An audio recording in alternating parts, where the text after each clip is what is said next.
Sanchez here in 7 Seas, and I am with the owner, LP Paras. Thank you, LP. Thank you. Great opportunity for me to meet a great person like you. I am just so awed by how beautiful this place is. This is world class. I've been to Singapore, for example, seen places like these, and this is exactly like that. And so, congratulations. Thank you. Amazing.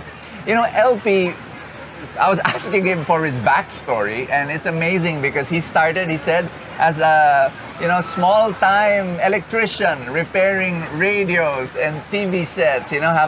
So did you have a little repair shop at home, or what? How did you do that? Well, I started my electronics repair business in the downtown area. Oh. Right after college, I said I wanted to be my own boss. Yeah. And since I was really a avid electronics enthusiast, sabi ko, this is where my strength is. So I'm gonna start something, in the electronic side. No? So I put up that in 1976. Yeah. But as you were repairing radios and TV sets, something in you was saying, there's more to this. Yeah. I wanna grow. Yeah. Yeah. And I think that attitude from that small repair shop in downtown area to what you have now, or I think what led you, like talking to you now, was that belief that there's more. Yes. I can do more. I can do much more. Right. Because there are people who just say, hanggang dito na lang ako, But you had that. Where did that attitude come from? Well, the ambition came from my background.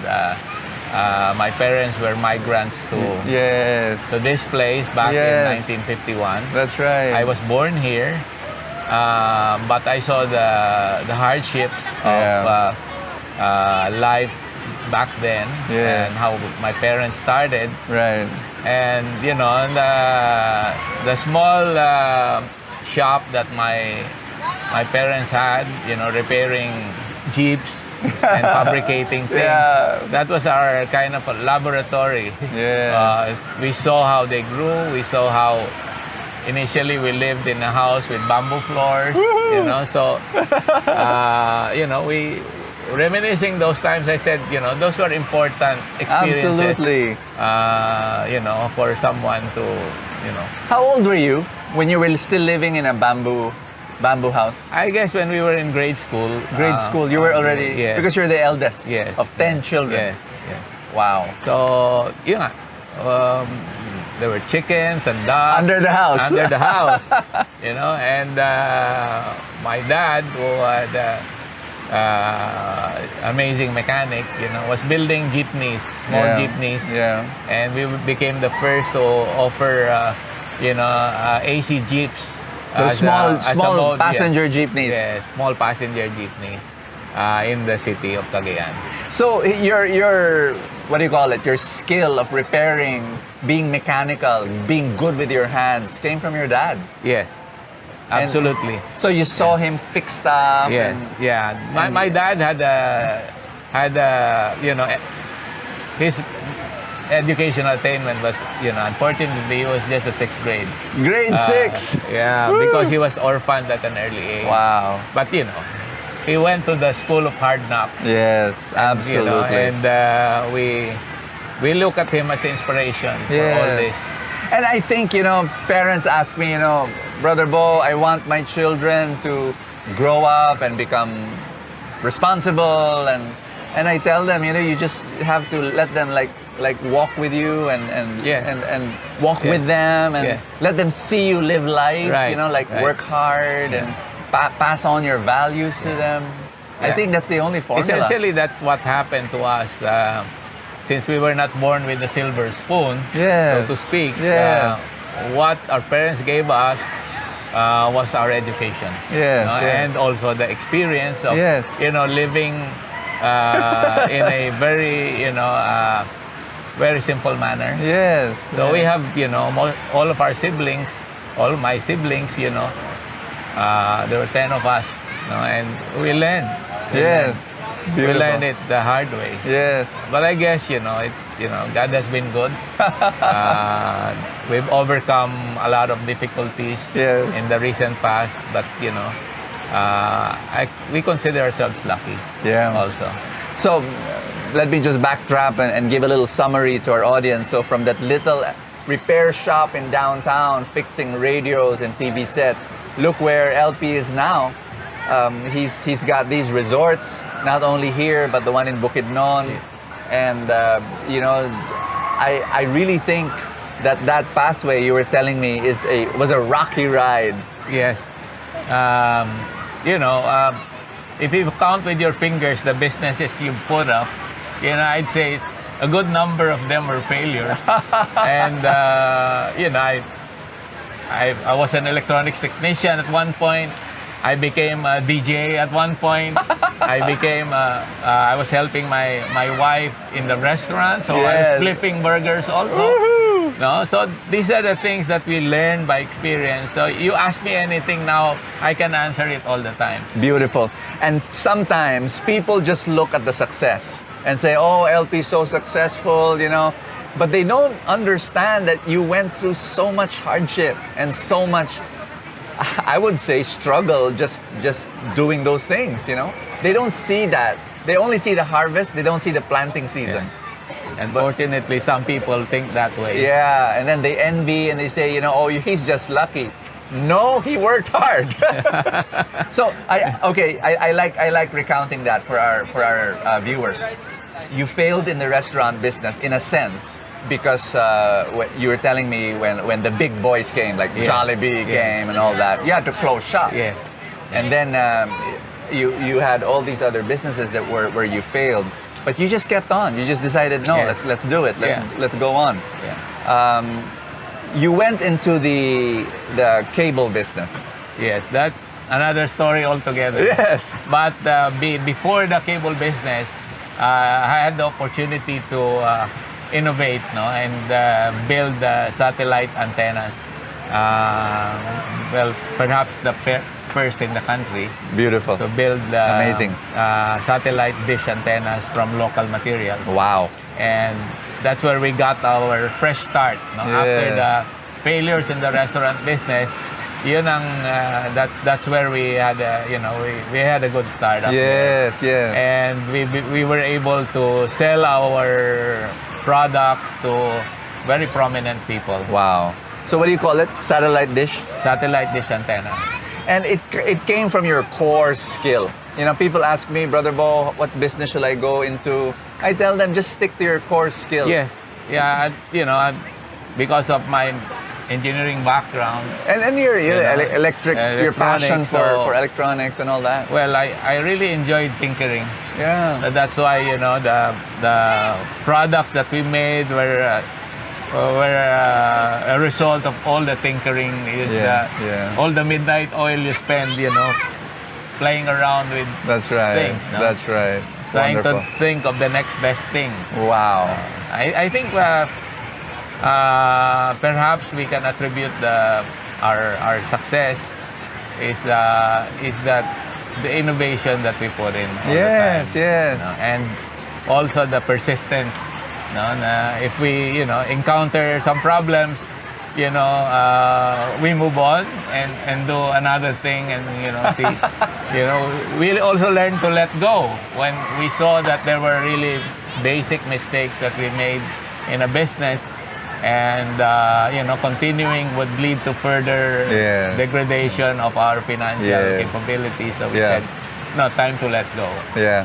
I think if I'm going to summarize your story, number one, innovation, of course. You just kept on. Even here, this is an innovation to whatever is in the country. You don't put up something and say no differentiation. You should always have. So this is innovation. The second thing was really there, the idea of persistence. You never gave up. But then I like what you said. You added now number 3, to know when to let go. Yeah. Because that's almost like two opposite things. Right. Persistence. Right. And letting go. Right. But both are actually working together. Right. Yeah. You persist means if there's a failure, you have the ability to let go and say, let me try something else. Yeah. Let me adjust. Let me find a way to do something new. Overall, that's why we always move ahead. If we see that the odds are too great for us to continue, we just drop it and then go to the next best thing.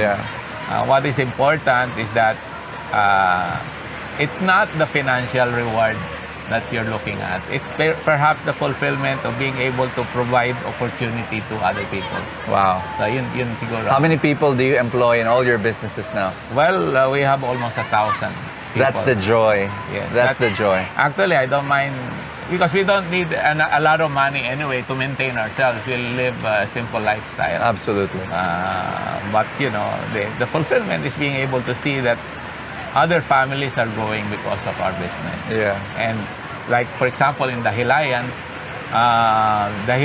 was a place in the woods, and the people there are mostly indigenous. Wow, wow. They used to walk to work on their bare feet or in their chinelas. Yes. But now they all have motorcycles, they already have appliances in the home.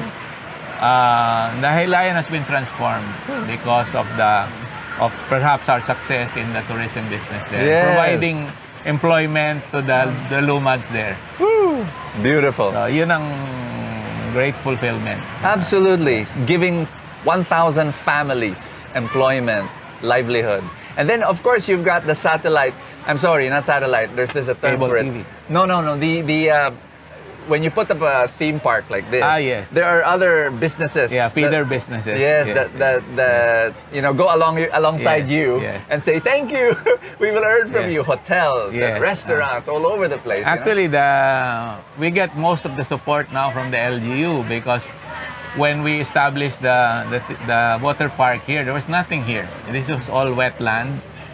And when we brought the sizable investment in this community in the municipality of Popol, the businesses started to roll in. Woohoo! And of course, property values went up.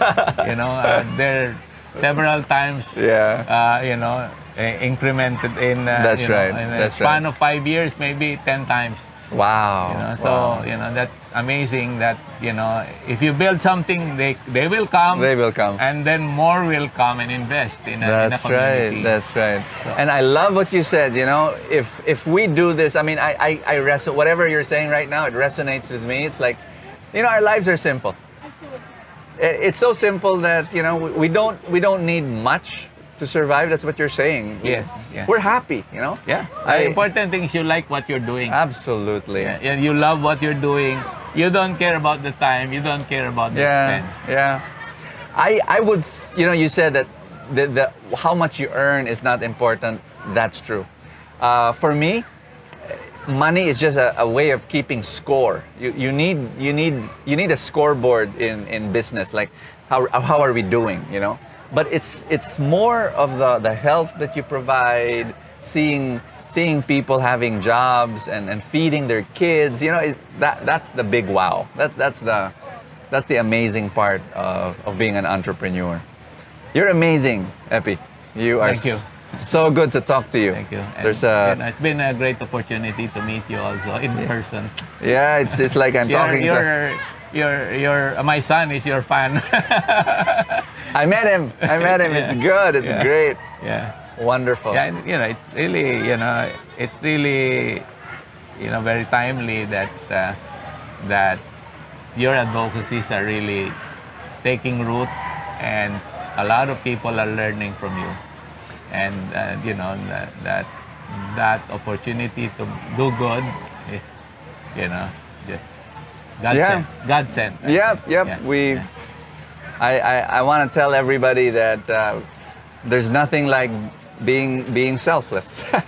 It's not very popular.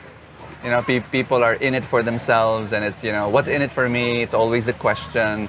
But if you try to live a selfless life, you will lose at the start.